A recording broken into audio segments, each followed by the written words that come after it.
it's Barb with Inspire Me 360, and tonight I want to talk to you a little bit about the law of balance. So when we are trying to create our dream life or dream experience here on earth, one of the things that we have to learn in terms of creation is the law of balanced giving. This is one I have somewhat at certain times in my life struggled with. I tend to be a very giving person, and sometimes it can get me into a little bit of trouble. And so I want to share with you some of the things I've learned about giving and receiving and creating balance in everything that we do. So when it comes to relationships, whether it's platonic relationships, whether it's family relationships, whether it's relationships with a spouse or somebody that's romantically, whatever it is, there needs to be a balance in all things. So I'm going to start with family relationships.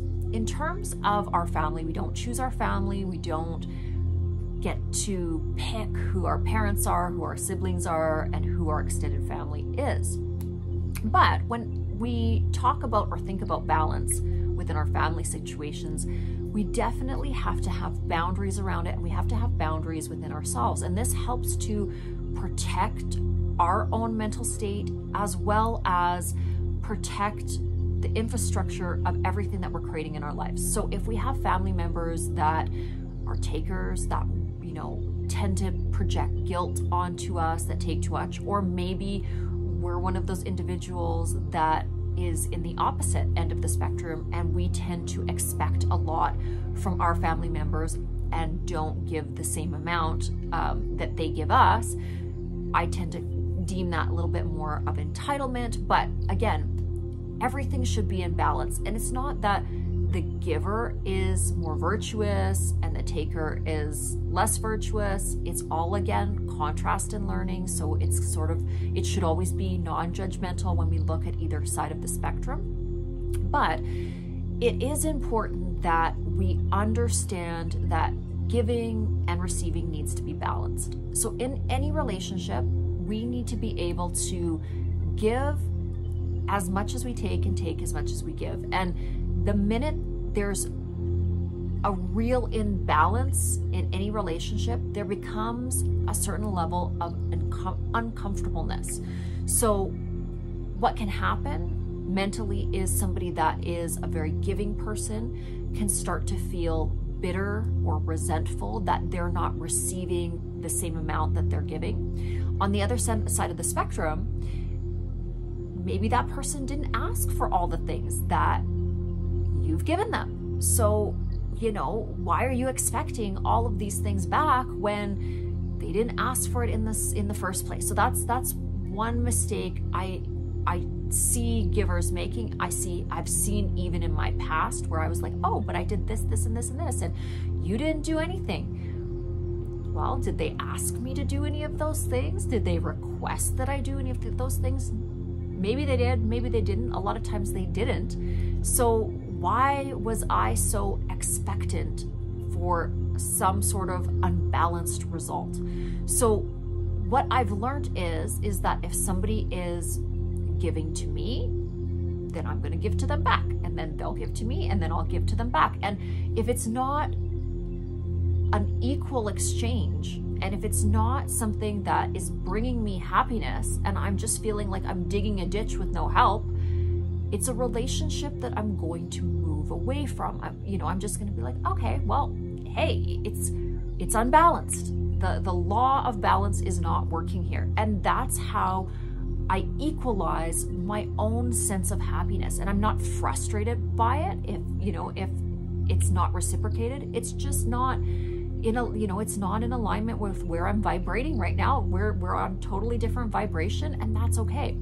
And so really understanding that in all things there must be balance. Same thing with family members. I started out with family members, but if you have family members that are not necessarily stepping up to the plate, or they're expecting a lot but not giving a lot, and it's making you feel frustrated. It's making you feel used. It's making you feel like they don't value you. Just because they're family doesn't mean you can't move away from them. You know, you can set your boundaries and you can say, you know what?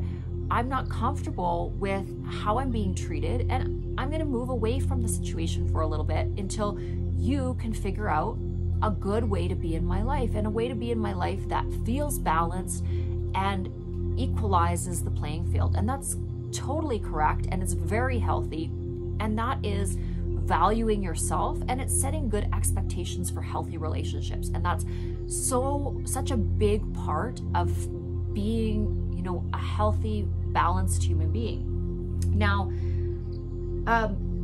don't give too much, don't give too little.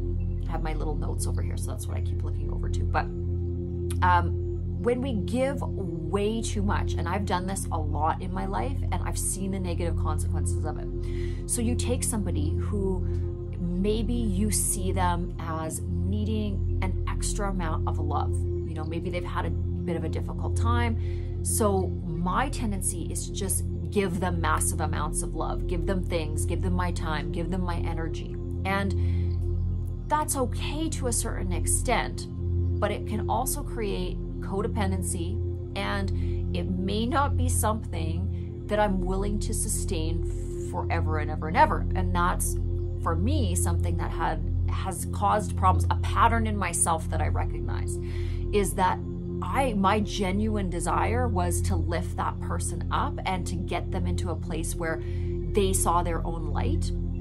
The problem is that they weren't really looking for their own light. And then I became, you know, I was continually bringing them up without them doing the work. And then when I sort of kind of went back into my own life, it was like, okay, you should be good now. There was created a lot of resentment and entitlement. But again, you know, that was because I was giving in an unbalanced way. You know, I was trying to fix somebody rather than, you know, I was trying to fix them with my love instead of allowing them to do their own work. And that's been a big lesson for me. And it's probably something that a lot of women, mothers, you know, maternal figures will do. They try to overgive, overcompensate, hoping that it's almost like that rescue mechanism. Like, I'm going to rescue this human being. And when we do that, first of all, we kind of almost, I mean, it's not a bad thing, because we do show them a certain facet of unconditional love, and you show them that the world is kind and loving and all of these different things. But you might kind of impede their own momentum, because they sort of fall into a comfortable spot. So this is where, again, you have to have balance in what you give and how you give, and you shouldn't overgive. The other side of the coin with this is you shouldn't undergive. So if you're somebody that is like really trying to like take, like a squirrel, like take all of the nuts to your own pile, and you don't ever want anybody to have anything, and you're just not interested in giving anything. I've had, you know, a lot of those people around as well, where it's just like they're keeping score of everything, and they can't part with, you know, $1, right? And I'm not criticizing that, but it's also a very unbalanced energy. And what's going to happen if you're not able to give, or if you haven't learned the lesson of giving to others, is, you know, eventually you're going to really just have a bunch of stuff and not a lot of people around you. And one of the most beautiful experiences in life is friendships and people and connection and, you know, deep conversations and experiences. And it doesn't matter how much stuff you have, you can't buy that. You can't buy those experiences. You can't buy those connections. And so, and again, I've been around a lot of very affluent people that are very attached to things and are not specifically happy. You know, they're weighed down by their things and worried that people are going to take their things, and, you know, counting their things and whatever. It's not a good energy to be in. So again, everything is balance. You know, abundance is great if you're using that abundance to help the world, if you're using that abundance to do good things, if abundance is a resource for you to make the world a better place, then abundance is awesome. But if you are gathering things and gathering wealth just to hold it, to show it off, to drive around a fancy car and build your ego, nothing good is going to eventually come from that. I mean, I've seen it time and time again. It's just, you become an empty vessel. You're not giving in a balanced way. It's the law of giving and receiving. Okay, what's next on my list here? Don't keep score of what you give. Okay, this is a big one. So when you're giving anything, you want to do it in a spirit that's like, just let it go. You know, I'm gonna buy you dinner. We don't have to worry about next week you buy me dinner, you know, or whatever it is. You know, don't give something because you have a scorecard. Don't keep a tally of what you've done for all the people in your life. You will become a bitter person because, again, you're always going back to, I did this and this and this for this person and this for this person, and they didn't do that for me, and on and on and on. You're going to make yourself crazy if you operate in life that way. So part of the balance of giving and what will allow receiving to come to you as well is just give unconditionally. When you're giving a gift, when you're giving anything, something, anything, allow it to just go out into the universe and let it go. Be happy that you did a good thing. Let that energy warm your heart. You did a good thing for somebody, let it go. Don't expect anything back. Don't expect any favors. Don't expect that your friendship is going to be worth more than the friend that didn't give, or, you know, your aunt or uncle or mom's going to love you more than your sister because you bought her flowers every, you know, week. That's not why we give. We give because the universe gives to us, and part of abundance is extension. And when we extend, the law of giving means that eventually we're going to receive. That's the way it works. And it's a beautiful cycle and it's a beautiful system. But it becomes distorted when we start keeping track and when we're always tallying things up, and that becomes kind of a nasty energy. So when it comes to giving your energy, whether it is giving to a friendship, giving to a relationship, trust your intuition. If you are intuiting that the other person is not putting in the same amount of energy, or something just doesn't feel right, or you get a feeling that they aren't honoring you the same way that you're honoring them, it's probably correct. Okay, they probably aren't, and trust that intuition. So often people make incorrect decisions about relationships or about energies in their life because they're afraid. They're afraid of the consequences of potentially thinking something isn't right, or, you know, misjudging something. It doesn't mean that you have to act nasty to somebody, but if people genuinely are not showing up for you, you know, if you have a birthday party and they don't come, or you make an invite and they just continually decline, or, you know, whatever it is, if they are not giving you the same balanced energy, if they're not showing up for you the way that you're showing up for them in life, it is what it is. The writing's on the wall. You don't have to keep, you know, trying so hard.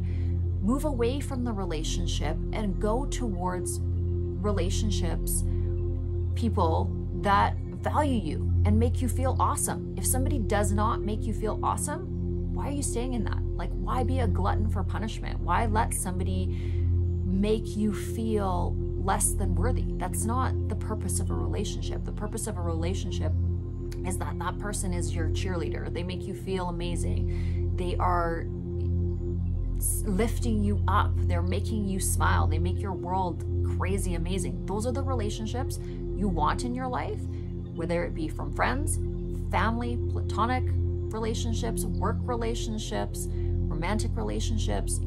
The relationships in your life should make you feel amazing, should lift you up, should make your world better. If they are not, you shouldn't be in them. It's that simple. It's not a difficult decision. It's not a difficult algorithm, you know, but you have to value yourself enough to realize that you're worthy of great relationships. You're worthy of feeling blessed, amazing. All of the things that make you smile in a day, that's what you should go towards. Those are the people that you should go towards. And it's also sometimes very scary to cut people out of your life that are not honoring your highest good, that are not your cheerleaders. That can seem difficult, oftentimes because those are the people in your life that are going to be the most controlling of you as well. A lot of times when you have people in your life that, you know, maybe don't support your dreams, you know, aren't your biggest cheerleaders, whatever it may be, they may also enjoy seeing you down and out. They may actually enjoy imparting their negative energy on you and seeing you shrink from that energy. It's kind of a weird dichotomy that people would enjoy that, but there are people that do, that like to see others feeling less than or feeling small, and it's partially because they don't feel that great about themselves. So if they can, I mean, an easy way to sum that up is that bully mentality. But if they can make you feel small, then in some strange way, it makes them feel better about themselves. Not that that makes sense to me at all, but part of that balanced giving in terms of your life is making choices in terms of the balanced relationships you have in your world, and what you allow in your world and what you will not allow in your world. It's important. It's important for your mental health. I mean, again, one of the closest extensions of how we feel and our mental health are those that are around us. So look really closely at the people that you surround yourself with and how they correlate to your overall happiness. And if you're finding that those relationships are making you unhappy, it's likely a good time to make a change for the better, for yourself, and to have the courage to say, this is good for me, and I like this, and I want this or that relationship in my world. And if it's not working, have the courage to say, you know what, this just isn't working for me. It's not bringing me happiness. It's not fulfilling me in the way I need it to. And so therefore, you know, we're gonna move apart for a little while or a long while, whatever it may be. But having the courage to know who you are and what you need, and not be afraid of the consequences, because usually the consequences aren't what you would think they would be. You know, it might be difficult to tell a family member, hey, you know what, you're not treating me right. I've got to move you out of my life for a little while. That might be really hard to say, you know, even if it's like your father or your mother, or, you know, somebody really close to you that you're supposed to have in your life all the time. That might be a difficult thing to say, but you'll be teaching that person a really big lesson about how to show up for people and what is unacceptable and what is acceptable. You know, let's even look at romantic relationships. If somebody isn't treating you the way that you deserve to be treated, so often people are afraid to do what they need to do to put themselves in a good place, like they're going to be judged, or you know, there's some sort of codependency. There's this fear around all of that. And you know what it really comes down to is, how much do you love yourself? How much are you willing to fight for your own happiness? And how honest and authentic are you going to be with where you actually are in life to move towards your own true happiness? So my last point is, stop making excuses for them. A lot of times when we are dealing with the external relationships in our lives, we will make countless excuses for people's bad behavior. We will allow them to have the same bad behavior over and over and over again, and we make excuses for them. Now, I've done it in my own life. I've seen it a lot in my family situations as well, where especially, you know, mothers and fathers will make excuses for their kids, or vice versa. You know, kids will make excuses for parents acting badly. Because there's such a close love bond, you make these kind of excuses for really improper behavior, and therefore you allow it to go on, and wreak havoc in your life. So it's about setting boundaries, and it's about realizing that there is no relationship in existence, no matter who it is, mom, dad, aunt, uncle, wife, children, that is worth your mental health. If somebody is not treating you correctly, if somebody is not supporting you, if somebody is not making you feel amazing and lifting you up, it's time to create a little bit of distance in that relationship. And it's time for you to value yourself and to make the changes you need to make to create the life that you want. It's that simple. You know, it's difficult, but it's that simple in terms of the teaching. So thank you for tuning into this episode. Hopefully some of this resonated with you, helped you in some way. I'm signing off from the beautiful Kananaskis Mountains this evening, but wishing you all a wonderful week ahead.